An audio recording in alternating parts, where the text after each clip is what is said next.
29 सालों में भाई कभी आपके साथ ऐसा मौका हुआ है कि आपको लगे कि यार अब मेरा एक बार ट्राई करना बनता है anabolics, I want to see कि यार मैंने सब कुछ कर लिया, I want to see how it is, obviously supervision में कभी एक टाइम पे ऐसा रियलाइज हुआ कि यार I think I should try this, I should take this not so natural? मेरा आइडिया ऐसा है कि अगर मुझे शहद से फ़ायदा हो रहा है तो मुझे जहर लेने की क्या ज़रूरत है? शहद है कौन सा भाई? तो क्या ये सच है जैसा कि आपने इस वीडियो में देखा कि साहिल खान ने डायरेक्टली इस बात को लेकर मना कर दिया था कि उन्होंने किसी भी टाइप के परफॉर्मेंस इनहेंसिंग ड्रग्स या फिर नॉर्मल भाषा में जो आप यूज करते हैं जिसे आप स्टीरॉइड्स कहते हैं उनका कभी भी यूज नहीं किया है? तो ये एक बहुत बड़ा क्वेश्चन है। जितने भी फिटनेस लवर्स हैं या फिर बॉडी बिल्डिंग को पसंद करते हैं उनका सबसे बड़ा क्वेश्चन जो मुझसे कई लोगों ने पूछा वो यही था, और जो 2 दिन पहले मैंने आप लोगों से एक ऑडियंस सपोर्ट या ऑडियंस पोल मांगा था जिसमें आपके वोट्स थे कि आपने सबसे ज्यादा वोट साहिल खान को ही दिया था कि सबसे पहले उन्हीं के ऊपर नेचुरल और नॉट की वीडियो बनाइए ताकि आपके जितने भी मिथ्स है वो मैं क्लियर कर सकूं। इस पूरी वीडियो के अंदर मैं आप सभी को वही फैक्ट्स आपके सामने रखूंगा जो साइंस प्रूवन बेस्ड टॉपिक है, और साथ ही साथ मैं अपने एक्सपीरियंस के साथ जितने भी फिटनेस इन्फ्लुएंसर मैंने फॉलो करे हैं और जो मेरा एजुकेशनल इन्फॉर्मेशन है उसके साथ मैं आप लोगों को कुछ फैक्ट्स बताऊंगा। लास्ट में वीडियो के ओपिनियन आपके ऊपर है, आप कमेंट बॉक्स में जरूर बता के जाइएगा कि आपको क्या लगता है कि मेरे बताए हुए फैक्ट्स के अकॉर्डिंग साहिल खान नेचुरल है या फिर नहीं, वो आपको वीडियो के लास्ट में जरूर पता चल जाएगा। स्टार्टिंग से बात करते हैं। सबसे पहली चीज साहिल खान के लिए कि जब 1997 में वो मुंबई आए थे और सिर्फ बॉडी बिल्डिंग करना चाहते थे तो उनके कोच ने ये सिर्फ और सिर्फ स्पेशली उनके लिए कहा था कि उनकी जो जेनेटिक्स है उस टाइम के एथलीट के मुकाबले भी बहुत अमेजिंग थी और आज की जेनेटिक के हिसाब से बहुत ज़्यादा अमेजिंग है। मुझे ऐसा लगता है कि 97 में ये जब मेरे पास आए तभी यानी मेरे आज तक के जितने भी स्टूडेंट्स हुए हैं उसमें सबसे बेस्ट स्टूडेंट है। मतलब उनका जो सीरियसनेस है ट्रेनिंग के बारे में, एक तो जेनेटिकली गिफ्टेड है, उसके बारे में तो कोई सवाल ही नहीं। मुझे नहीं लगता कि इतना कोई गिफ्टेड आज तक मैंने देखा है।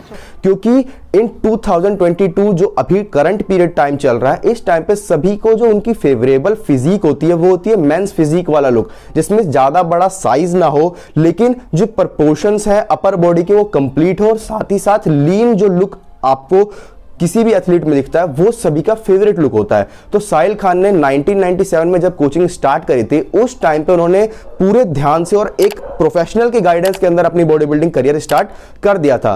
2001 में जब उनकी पहली मूवी आई स्टाइल, उस पूरी मूवी के अंदर आप हमेशा उन्हें देख सकते हैं कि वो हमेशा लीन दिखाई दिए हैं और उसके साथ ही साथ उनकी जो फिजिक थी वो टॉप नॉच लेवल थी। मैं सिर्फ एक ही चीज कहना चाहूंगा कि आज की डेट में भी जितने भी फिटनेस लवर्स हैं वो सभी वैसी फिजिक अचीव करना चाहते हैं जो कि सबसे बेसिकली डिपेंड करता है आपकी जेनेटिक्स के ऊपर। साहिल खान के पास बहुत अमेजिंग जेनेटिक्स थी, जो सच है वो तो कोई भी मना नहीं कर सकता। सभी फिटनेस लवर्स को उनकी जेनेटिक्स बहुत अच्छी लगती है। बात करते हैं धीरे धीरे आगे चलते हैं। जब उनकी नेक्स्ट मूवी आई स्टाइल के बाद एक्सक्यूज मी, उसमें भी वो लीन दिखाई दे रहे थे। उस टाइम तक जब उनका movie career Bollywood career start हो गया था उन्होंने बॉडी बिल्डिंग पीछे छोड़ दी थी, लेकिन कभी भी हमने उन्हें ऑफ नहीं देखा, कभी भी उन्हें हमने ऑफ साइज में नहीं देखा या फिर उन्हें कंडीशन ऑफ में नहीं दिखाई दिया हमें। वो हमेशा ही उनका जो एक लीन लुक है जिसमें वो एथलेटिक बॉडी जिसे कहते हैं जो मेन फिजिक में आज की डेट में कहते हैं, उस टाइम तो मेन फिजिक जैसा कुछ क्राइटेरिया था ही नहीं, लेकिन एक लीन फिजिक कैरी करके वो हमेशा चलते आए हैं। इस टाइम के बीच में उन्हें 5 से 6 साल हो चुका था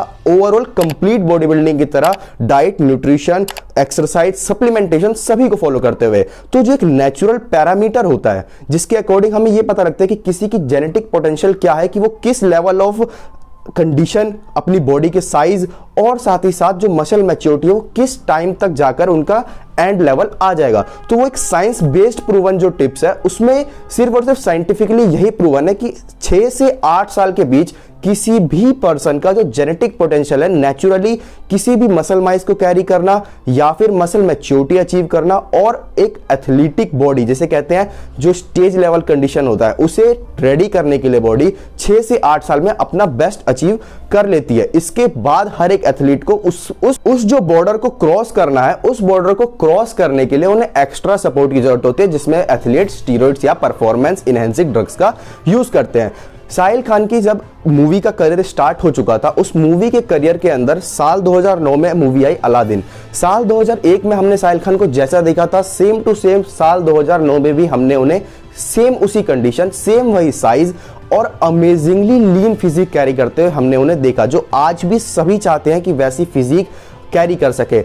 एथलेटिक फिजिक जिसे हम कहते हैं। साल 2010 आया जिसमें उनका लास्ट मूवी करियर आया, जिसमें वो रामा द सेवियर में दिखाई दिए, और उन्होंने खुद से अपने इंस्टाग्राम पोस्ट में कहा था कि रामा द सेवियर मूवी जब चल रही थी उस पूरी मूवी के दौरान वो 75 kg के थे और पेपर थिन स्किन में थे। तो यहां तक साल 2010 तक उनका बॉलीवुड करियर पूरा चला। 1997 से उन्होंने अपनी डाइट, ट्रेनिंग और सप्लीमेंटेशन एक प्रोफेशनल के अंडर करनी स्टार्ट करी थी। 1997 से 2010 तक टोटल 14 ईयर्स हो जाते हैं, 14 to 15 ईयर्स नेक्स्ट ईयर भी उन्होंने किया होगा। ये पूरा का पूरा ऐसा टाइम था जिसमें हमने उन्हें कभी भी ऑफ देखा ही नहीं, हमेशा ही लीन लुक और एक अमेजिंग फिजिक कैरी करते हुए दिखाई दिए थे वो हमें। इसके बाद उनका करियर खत्म हो गया और वो बॉलीवुड से चले गए।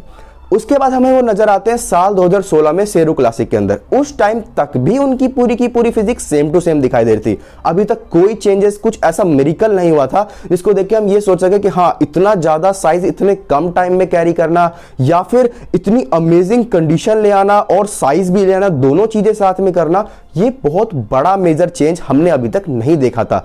लेकिन यहां तक मैं यही कहूंगा साल 2016 तक जैसी उनकी जेनेटिक पोटेंशियल है और जैसा उनके पास नॉलेज, मनी सब कुछ है, तो जिनके पास ये सारी चीजें अवेलेबल होती हैं वो बेस्ट फिजिक कैरी कर सकते हैं। तो यहां तक तो मैं कहूंगा कि साहिल खान नेचुरल थे। मेरे पूरे के पूरे फैक्ट्स और जितना भी साइंटिफिक प्रूफन, जितने भी मैंने पैरामीटर आपको बताए। इसके बाद चेंज जो आया वो आया साल 2018 में, जब उनकी एज 40+ हो चुकी है। 40 के करीब या 40 के प्लस में जब भी किसी एज का ग्रुप का पर्सन होता है, उनका जो नेचुरल टेस्टोस्टेरोन लेवल है वो बहुत लो हो चुका होता है। वो मसल बिल्डिंग पर्पस के हिसाब से उस तरीके से काम नहीं करता जैसे उनकी बॉडी पीक में यूज होती है। जैसे 20 की एज से लेकर 30 की एज तक टेस्टोस्टेरोन बहुत बूस्ट होता है और वो सबसे बेस्ट फेस होता है मसल बिल्डिंग के लिए भी और एक अच्छे लेवल का कंडीशन कैरी करने के लिए भी।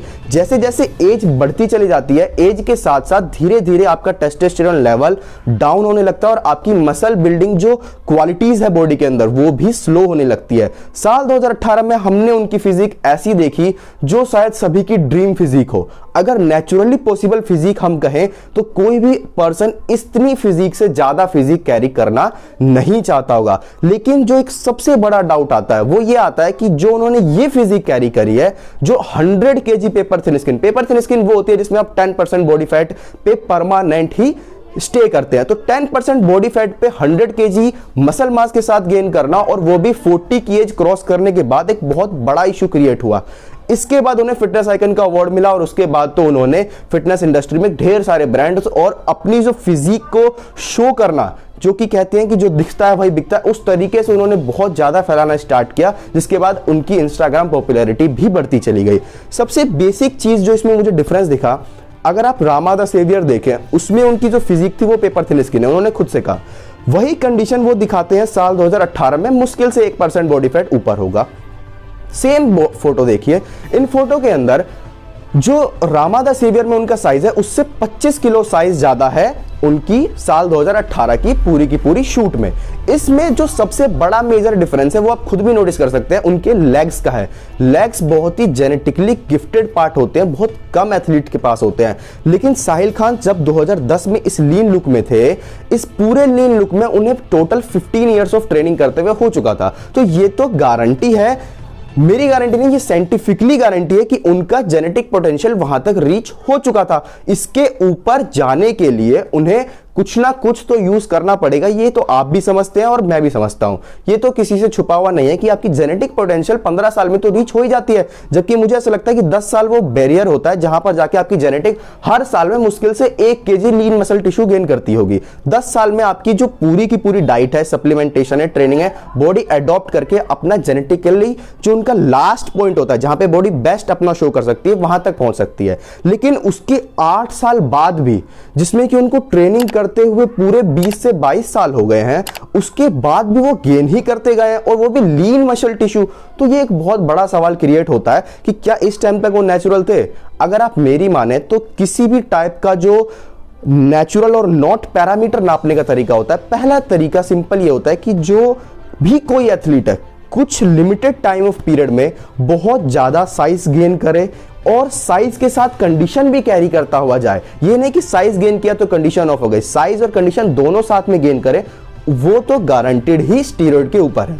सेकंड पैरामीटर, जब भी कोई एथलीट अपनी जेनेटिकली बैरियर पे पहुंच गया, बॉर्डर लाइन पे खड़ा है बिल्कुल कि इसके आगे उनकी बॉडी मुश्किल से 1-2 किलो का फर्क ला सकती है, इससे ज्यादा नहीं, उसके बावजूद वो 25 kilo lean muscle tissue gain करे, तो ये तो आप सभी समझ ही गए होंगे अभी तक कि मैं क्या समझाना चाह रहा हूं। लास्ट पॉइंट यह है कि जो उनकी एज है 40 ईयर क्रॉस करने के बाद कोई भी ऐसा पर्सन नहीं है, मुझे नहीं लगता इस पूरे के पूरे प्लेनेट पे, कि 40 के बाद उनका जो टेस्टोस्टेरोन लेवल है वो इतना हाई पीक करे कि वो 25 kg of lean muscle tissue, 25 kg यानी आप पाउंड में कन्वर्ट करें मोर देन 60 पाउंड हो जाएगा वो, 50 to 60 पाउंड से ज्यादा जो लीन टिश्यू है, ये नहीं कि सिर्फ और सिर्फ गेनिंग कर ली तो इतना साइज दिख रहा है, नहीं, लीन मसल टिश्यू गेन क्या है, तो एक बहुत बड़ा सवाल है। और जहां तक मेरे फैक्ट्स हैं, मैंने आपको सारे पैरामीटर बताए जिसके बेस पे, जिसके पूरे के पूरे टॉपिक पे ये डिपेंड करता है कि कौन सा एथलीट नेचुरल है और कौन सा एथलीट नेचुरल नहीं है।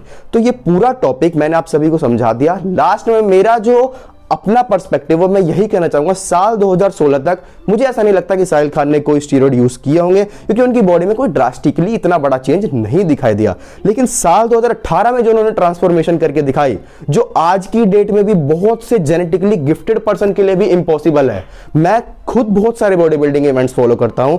अगर आप भुवन चौहान को जानते हैं तो वो खुद 100 kg पे अभी बैठे हैं, 100 kg पे वो खुद कहते हैं कि वो सारे गियर यूज करके पहुंचे हैं, और साहिल खान 100 kg पे 40 ईयर की एज क्रॉस करने के बाद लीन खड़े हैं।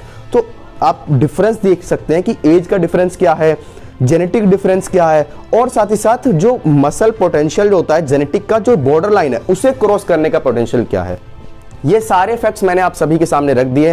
लास्ट में मेरा ओपिनियन तो ये है कि साहिल खान 2016 तक तो नेचुरल थे, उसके बाद उन्होंने किसी ना किसी टाइप का गियर जरूर यूज किया है। इस पूरी वीडियो को देखने के बाद अगर आपके मन में कोई और सवाल है, किसी भी फिटनेस इन्फ्लुएंसर को, बॉडी बिल्डर को, या कुछ और फिटनेस रिगार्डिंग सवाल है, तो कमेंट बॉक्स आप ही लोगों का है, फटाफट से कमेंट कीजिए और अपना ओपिनियन जरूर वीडियो में बता के जाइएगा कि आपको क्या लगता है। अगर मुझसे कोई फैक्ट्स छूट गए होंगे तो वो फैक्ट्स भी आप कमेंट बॉक्स में बता सकते हैं। इंस्टाग्राम पे मेरे से डायरेक्ट पूछने के लिए कुछ भी सवाल हो आपकी फिटनेस रिगार्डिंग या बॉडी बिल्डिंग रिगार्डिंग, मेरे को डायरेक्ट आप मैसेज कर सकते हैं। आई होप आपको ये वीडियो अच्छी लगी होगी।